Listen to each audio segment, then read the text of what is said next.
এবং আমি তো মনে করে দিতে চাই যে দয়া করে রাজনৈতিক দলগুলোকে বা রাজনীতিকে আপনাদের প্রতিপক্ষ বানাবেন না।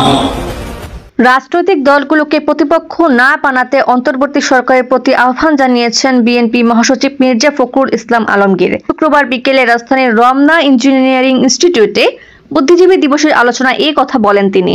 এ সময় মির্জা ফখরুল বলেন, দয়া করে রাজনৈতিক দলগুলোকে বা রাজনীতিকে আপনাদের প্রতিপক্ষ বানাবেন না। রাজনৈতিক দলগুলোকে বা রাজনীতিকে আপনাদের প্রতিপক্ষ বানাবেন না। রাজনৈতিক দলগুলো আপনাদের সহযোগিতা করছে, এটা রাজনৈতিক দলের দায়িত্ব। রাজধানীর ইঞ্জিনিয়ার্স ইনস্টিটিউটে বুদ্ধিজীবী দিবসের আলোচনা সভার আয়োজন করে বিএনপি। সেখানে মুক্তিযুদ্ধের ইতিহাস বিকৃতির জন্য আওয়ামী লীগকে দায়ী করেন বিএনপি নেতারা। তারা বলেন, স্বাধীনতার সুফল তখনই পাওয়া যাবে যখন দেশে পরিপূর্ণ গণতান্ত্রিক ব্যবস্থা ফিরে আসে। মহান মুক্তিযুদ্ধকে পেছনে ফেলার ষড়যন্ত্র চলছে বলে শঙ্কা প্রকাশ করেন বিএনপি মহাসচিব। রাজনৈতিক দল প্রসঙ্গে বক্তব্য দেওয়ার সময় উপদেষ্টাদের আরও সতর্ক থাকার আহ্বান জানান মির্জা ফখরুল ইসলাম আলমগীর।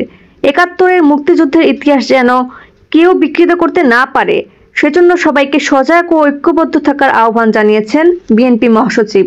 আনিকা সুলতানা, দৈনিক প্রতিষ্ঠান news, PN TV online media, Sunamganj.